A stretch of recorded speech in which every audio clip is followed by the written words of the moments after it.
We need to talk about the Fantastic Four right now. You ever watch something so good that it just pisses you off? And I don't know if it's because I'm fired up or I'm just genuinely pissed that the movie had to come to an end. Spoiler alert, if you haven't seen this movie yet, this is your warning.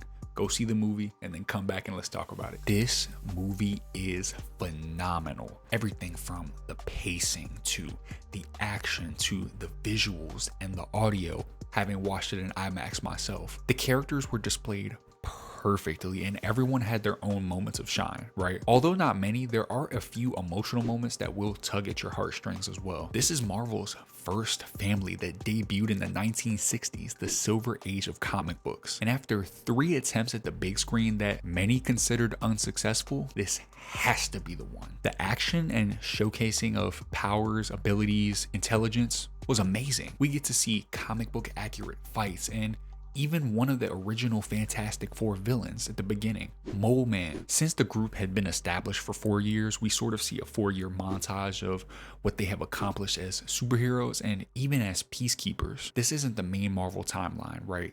We all know that it's Earth 828. However, we do know that they eventually make it to the 616 universe because of the Thunderbolts end credit scene. As far as the Thing, we see him casually pulling large ships through the water, lifting and throwing cars and trucks, and even swinging an entire crane at Galactus. With the momentum of Johnny Storm flying him through the air, he's even able to stagger Galactus. We see Johnny flying extremely fast, being able to absorb large amounts of fire, which that's cool because we never really saw that on film. And overall, he just has a very fine-tuned control over his powers. We see him even be able to catch up to the Silver Surfer in moments where she wasn't flying at full speed, but I'll get to that shortly. Mr. Fantastic doesn't really do anything insane in regards to stretching in this film, contrary to the 05-07 version of Mr. Fantastic, who was able to wrap himself around a giant Ferris wheel. However, his intelligence did carry the load in this film.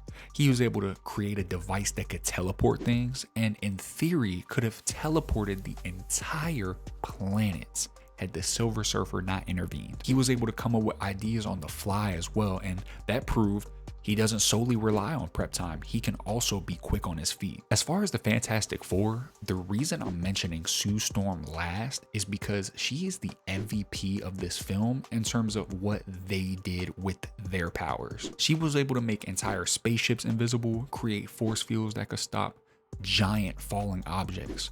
However, the most impressive thing that she did was stop and push back Galactus, the cosmic being of immense power who's a threat to the entire universe in the Marvel comics. She went all out and was able to push him back multiple city blocks, and even gave one final push that threw him into a teleportation device with the attempt to send him to the other side of the universe. If you read the comics, this isn't far off from things we've seen Sue Storm do. We've seen her block sunlight for an entire state for, 3 days straight? She was able to resist the void with her force fields, while Emma Frost was trying to get Robert Reynolds' mind under control. She's one of the most, if not maybe the most powerful member of the Four. The technology was insane as well. The Fantastic Four had a spaceship that could attach to an FTL engine, which, you guessed it, allows them to travel faster than light in space. Speaking of FTL, let's talk about the Silver Surfer. If there is one thing the Silver Surfer is known for besides wielding the power cosmic given to them by Galactus, it's speed. When the Four were escaping their first encounter with Galactus and they entered faster than light speeds to get home, the Surfer caught up to them right away and even started gaining on them. They don't specify how much faster than light the engine goes, but it is easy to conclude that the Silver Surfer is faster than light since she was faster than a spaceship that's faster than light. But this isn't a power scaling video. We also see her zipping around the Earth in seconds using her speed, and her most major feat of the film was pushing Galactus fully into the wormhole after he re-emerged after Sue Storm pushed him to send him to the other side of the universe and secure the safety of 828 Earth. Galactus, not a villain, a universal force. He was so menacing in this film, gargantuan, and invoked fear. He feeds on entire planets and wields a power cosmic.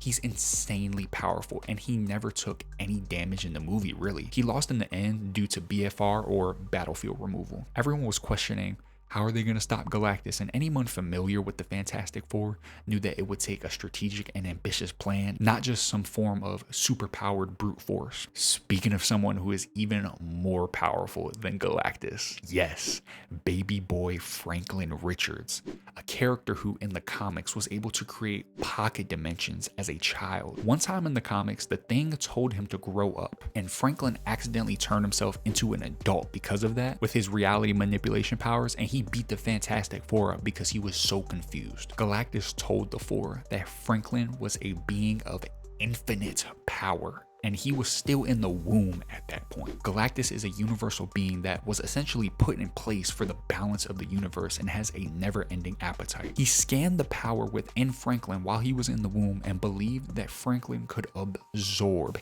his eternal hunger. Words like infinite and eternal aren't just loosely thrown around by a being who's been alive for billions of years. As in, he was alive before the current universe even existed. Franklin, as a baby, was able to bring Sue Storm back to life after she died, pushing Galactus into the wormhole, which did show us that she was going all out and using her full power. Everyone was anticipating an end credit scene that explains how the Fantastic Four made it to Earth 616 via the Thunderbolts end credit scene. Unfortunately though, we don't get the answer. The end credit scene we do get, however, is 4 more years later. So Sue and Franklin are reading together, and when she gets up to grab another book for him, she sees that she has an uninvited guest, and that is, you guessed it, Dr. Doom. He's leaning down towards Franklin and holding his mask. I do plan on breaking down what I think Doom was doing throughout the movie, since we don't see him at all until the end credit scene or even hear about him. Everyone in the theater was so hyped to see that, and the words on the screen were, "The Fantastic Four will return in Avengers Doomsday." It's going to be interesting to see how everything comes together in Phase 6, but nonetheless, I am ecstatic. If you had the chance to see this film, let's talk about it in the comment section. Otherwise, go see it, then come back and let's talk about it. I hope you all enjoyed, and I will see you for the next discussion.